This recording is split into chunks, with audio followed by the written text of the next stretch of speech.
안녕하십니까. 6월 7일 금요일입니다. 제이슨의 세상을 본다 51번째 이야기를 시작하겠습니다. 오늘은 터키에 대한 이야기입니다. 오늘 말씀드릴 제목은 터키의 러시아제 S-400 도입 추진, 에르도안 대통령이 미국의 제재 위협에도 도입을 강행하는 진짜 이유가 따로 있다라는 제목입니다. 터키가 2017년 12월 러시아로부터 25억 달러의 도입 계획을 체결한 최첨단 방공망 S-400의 터키 인도가 마침내 초읽기에 들어가고 있습니다. 당초 일정대로라면 오는 7월 중 미사일을 인도받아서 10월부터 공식 운영한다는 계획인데 물량 접수 시기가 6월 중으로 조금 앞당겨질 수도 있다는 관측이 나오고 있습니다. 이미 터키군은 5월부터 미사일 운용 병력을 러시아에 파견해서 S-400 시스템 운영법을 익히고 있는 중입니다. 터키가 S-400 도입을 강행함에 따라서 미국과 터키 간의 외교적 갈등 역시 본격적으로 고조되고 있습니다.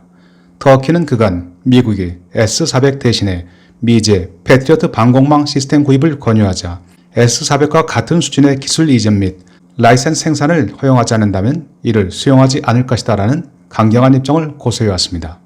그러나 한편으로는 미국과 대화의 끈은 놓지 않을 것이라면서 미국과 러시아를 오고 가는 모호한 외교적 태도를 유지해왔습니다.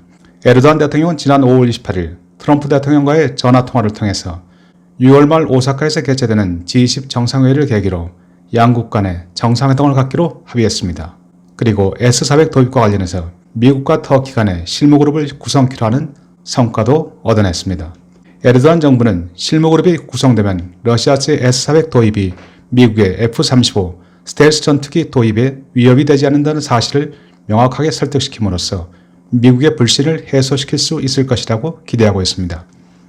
그러나 미 국방부는 실무그룹의 활동은 미국의 반대 입장을 확인하는 절차에 불과할 것이며 나토 회원국 영토에 러시아제 S-400과 미제 F-35 전투기를 동시에 배치하는 일은 결코 허용하지 않을 것이다라는 기존의 입장을 분명히 했습니다. 미 국방부가 강경 입장을 변하지 않고 있음에도 권위주의 성향의 에르도안 대통령은 여전히 6월 말 오사카 회동에서 자신과 친분이 깊은 트럼프 대통령을 설득해서 이른바 탑다운 방식으로 사안을 단번에 해결할 수 있다는 자신감을 내보이고 있습니다. 그러나 이 문제의 열쇠는 트럼프 대통령이 아닌 미 의회가 쥐고 있습니다. 미 의회는 이미 터키가 미국과 나토 회원국들의 우려에도 불구하고 S-400 도입을 강행할 경우 터키가 요청한 100대 분량의 최첨단 5세대 스텔스 전투기 F-35의 판매를 거부하는 한편 카차, 즉 러시아, 북한, 이란에 대한 통합제재법에 따라서 터키의 관련 기관 및 개인에 대한 제재 조치에 나설 것이다라는 점을 수차례에 걸쳐 확인하고 있습니다. 미국의 터키에 대한 제재 조치는 이미 심각한 위기를 겪고 있는 터키 경제를 파국으로 이끄는 신호탄이 될 수도 있습니다. S-400을 둘러싸고 미국과 터키 갈등이 고조되던 지난 5월 9일 터키 환율은 1달러 대 6.16 리라까지 뛰어올랐다가 터키가 미국과 대화 의지를 보임에 따라서 일단 진정세로 돌아섰습니다. 오늘 6월 7일 현재 터키 환율은 1달러 대 5.79 리라로 비교적 안정세를 보이고 있습니다. 그러나 터키의 높은 인플레와 만성적인 고실업률 그리고 막대한 부채 규모는 IMF의 긴급 구제금융 지원이 없는 한 여간해서 출구가 보이지 않습니다.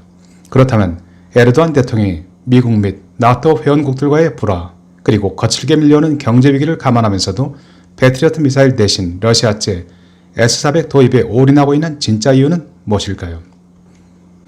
참고로 지금부터 전개하는 이야기는 터키나 미국 정부와는 전혀 무관한 순전히 제가 생각하는 가상의 시나리오를 기반으로 하고 있음을 우선 밝힙니다. 에르도안 대통령이 푸틴 대통령과 맺은 약속을 지키지 못했을 경우 러시아의 예상되는 반격이 두려워서일까요? 그럴 리는 없습니다. 2003년 총리를 시작으로 인구 8천만 명의 터키를 16년째 이끌어오고 있는 에르도안 대통령이 그 정도의 결과를 예상하지 못한다거나 그 정도의 파장을 헤쳐나가지 못할 리는 없습니다. 결국 결론은 에르도안 대통령에게는 무조건 S-400 요격 미사일 시스템이 필요하다는 것입니다. 그 이유는 미국과 나토의 군사적 위협을 무력화시키는 데 있습니다. 나토 회원국인 터키가 같은 나토 회원국을 대상으로 군사적으로 위협한다는 것이 도대체 무슨 의미인지 한번 살펴보겠습니다. 6월 6일 목요일 미 국무부에서 유럽 및 유라시아국을 이끌고 있는 매튜 팔머 차관보가 사이프러스 공화국을 방문했습니다. 그리고 니코스 아나스타시아데스 대통령과 크리스토돌리다스 외교장관을 만나서 미국과 사이프러스 간의 에너지 개발 및 안보 협력을 주제로 이야기를 나누었습니다. 핵심 안건은 1987년 미국이 사이프러스에 대해서 취한 무기 금수 조치 해제 문제였습니다. 지중해 동쪽 그리고 터키 남쪽에 위치한 사이프러스 공화국 니코시아가 수도입니다. 면적은 9,214평방킬로미터, 한반도의 25분의 1에 불과한 작은 섬나라입니다. 그리고 이 사이프러스 공화국과 북으로 국경을 맞대고 있는 북사이프러스 터키 공화국은 섬의 3분의 1을 차지하고 있습니다. 북사이프러스 터키 공화국은 현재 전 세계에서 터키 정부만이 유일하게 국가로 인정하고 있으며 주민 대다수가 터키계로 이루어져 있습니다. 터키는 그리스계 주민의 다수를 차지하고 있는 남쪽의 사이프러스 공화국을 국가로 인정하지 않고 있으며 지난 수십 년간 사이프러스 문제를 두고 같은 나토 회원국이며 사이프러스 공화국의 후견 인격인 그리스와 상시 대립 중입니다. 거의 매일 그리스와 사이프러스 영공에 터키 전투기를 출격시키고 있습니다. 그런데 어제 6월 6일 사이프러스 공화국을 방문한 매튜 팔머 차관보는 다음과 같이 언급했습니다. 미국은 사이프러스 공화국의 배타적 경제수역 EEZ에서 터키의 불법적 활동 자제를 촉구한다라고 전격 선언했습니다. 금년 들어 터키가 사이프러스 공화국 관할 EEZ에 진입해서 가스전 개발에 나서고 있는 상황을 불법으로 규정하고 정면으로 비판한 것입니다. 최근 그리스와 사이프러스, 이스라엘 3국은 사이프러스 남부 해역에 매장되어 있는 막대한 규모의 가스전 개발을 위해서 상호 파트너십을 맺고 협력을 강화하고 있습니다. 그런데 터키는 사이프러스의 배타적 경제 수역이 터키 대륙풍의 연장선상에 있다면서 배타적 경제 수역 절반에 대한 권리를 주장하면서 이들 해역에서 독자적으로 시추 활동에 나서고 있는 중입니다. 터키는 지난 5월 초 초대형 드릴십인 파티, 영어로는 정복자를 의미합니다. 파티어를 투입한 데 이어서 6월 중순에는 드릴십 야부스를 추가 투입할 예정입니다. 파티는 2011년 현대중공업이 건조한 드릴십으로 길이가 229m에 달하는 대형 시추선이고 야부스 역시 현대중공업에서 건조한 드릴십입니다. 터키는 자국 드릴십의 시추활동 보호를 위해서 군함과 보급함들을 함께 파견하고 있습니다. 이에 대해서 사이프러스 공화국은 1974년 터키가 사이프러스 섬 북부의 진주에서 북사이프러스 터키 공화국을 세운 것에 버금가는 제2의 침공이라는 인식을 갖고 대응책 마련에 고심 중입니다. 바로 이런 중요한 순간에 매튜 팔머 미 국무부 차관보가 방문해서 그리스, 이스라엘, 사이프러스의 3국 파트너십에 미국이 적극 참여하는 한편 미국은 터키의 불법 행위를 방관하지 않을 것이다 라는 의지를 대내외에 천명한 것입니다.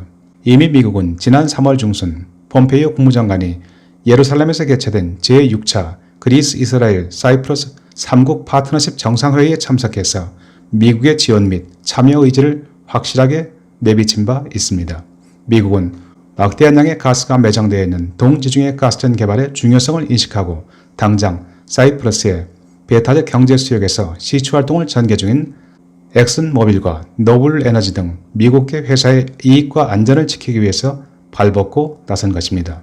또한 미국은 터키 에르도안 대통령의 권위주의 독재 정권이 서서히 미국과 나토에서 이탈해서 러시아의 영향권으로 기울어져가는 상황을 지켜보면서 터키에 대한 신뢰도를 줄여나가는 동시에 같은 동중국해에 위치한 그리스 및 사이프러스 공화국이 지닌 외교안보적 가치를 새롭게 인식하고 이들 국가와의 정치, 경제, 군사관계 강화를 서두르고 있습니다. 미국은 그리스 크레테 섬에 위치한 수다만 해군 기지와 사이프러스에 위치한 영국의 아크로티리와 데켈리아 기지가 장기적으로는 터키의 인시릴릭 공군기지를 대체하는 유용한 기지로 활용할 수 있다는 점에 주목하고 있습니다. 특히 그리스 크레테 섬의 수다만 해군기지는 미 항공모함의 정박이 가능한 심해 항입니다. 당장 터키 공군기지에 대한 의존도를 줄일 수 있는 좋은 대안입니다. 미국은 또한 그리스와 사이프러스의 군사력 강화에도 나서고 있습니다. 미국은 그리스의 주력 전투기인 F-16을 30대 F-35로 교체하는 방안과 함께 사이프러스에 터키가 구매를 망설이고 있는 패트리어트 요격미사일 시스템을 배치하는 방안 역시 적극 검토하고 있습니다. 즉, 그리스, 이스라엘, 사이프러스의 동지중해 가스전 보호에 초점을 맞추고 있는 것입니다.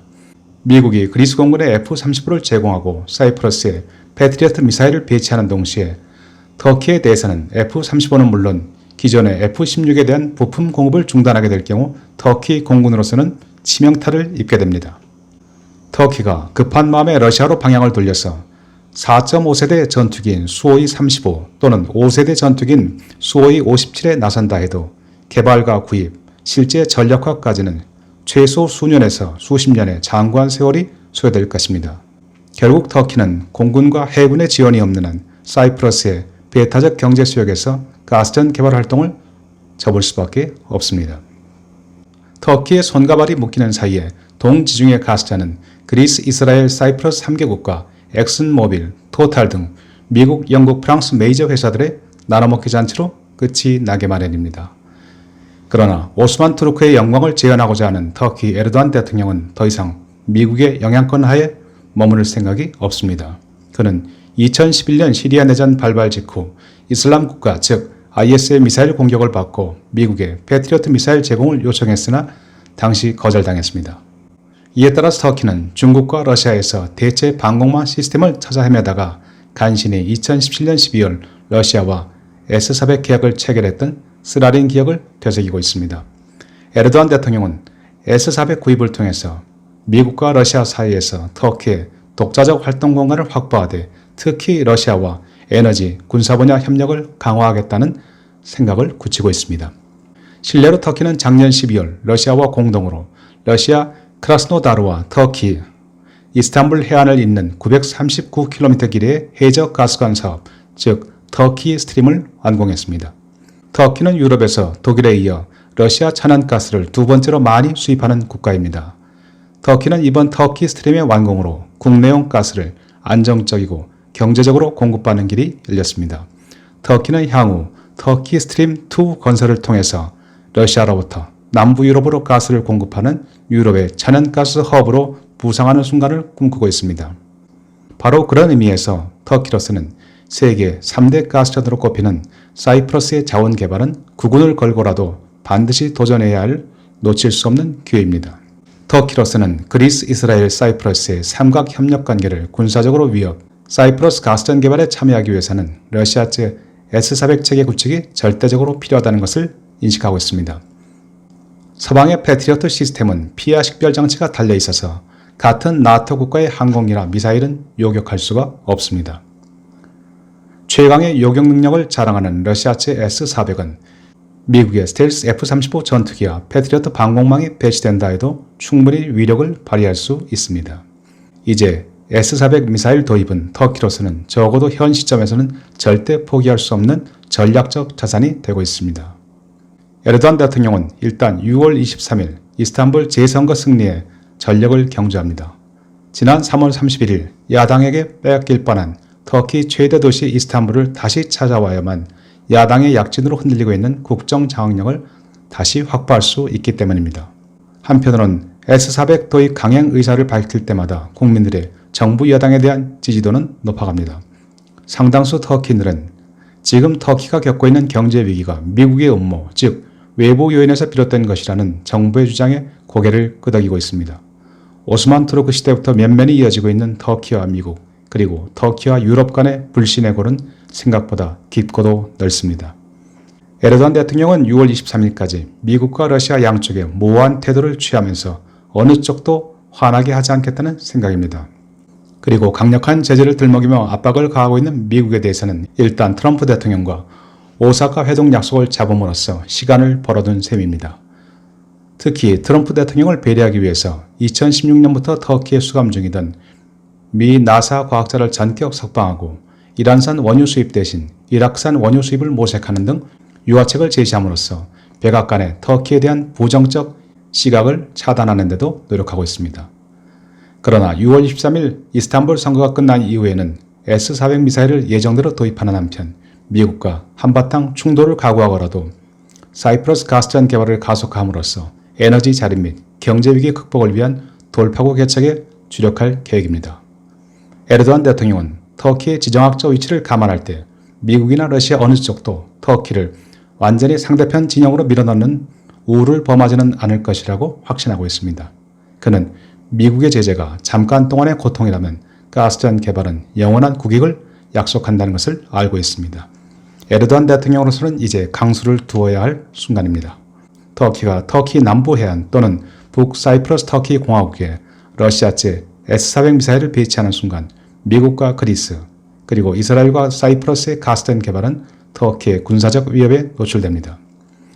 에르도안은 이들 국가들이 터키와 군사적 대결을 선택하기보다는 터키의 사이프러스 가스전 개발 참여를 용인하게 될 것이라고 생각합니다. 터키는 가스전의 알바키가 마감된 이후에는 용도가 줄어든 S-400을 제3국에 인도하는 조건을 내세워서 미국과 F-35 전투기 및 패트리어트 미사일을 도입하는 문제를 다시 협상하면서 관계 개선을 도모할 수 있습니다. 결론적으로 러시아는 S-400을 판매해서 신이 나고 미국은 다소 곡절은 있겠지만 S-400을 아제르바이잔 등 다른 국가로 넘겨버려서 시원하고 터키는 동지중해 가스전 개발에 발을 디밀게 되어서 행복할 것입니다. 에르도안 대통령이 구상하는 모두가 행복한 윈윈 전략일 것입니다. 에르도안 대통령은 당면 경제 위기에도 불구하고 이번만큼은 강대국 틈바구니에서 독자적 생존 영역과 활동 공간을 확보하겠다는 결의를 다지고 있습니다. S-400을 두고 터키가 미국과 맞서는 사이 지중해의 소국 그리스와 사이프러스는 몸값을 높여가고 각국은 동지중해 가스전 개발 사업을 향해서 발길을 재촉하고 있습니다. 오늘도 끝까지 함께해 주신 여러분 감사합니다.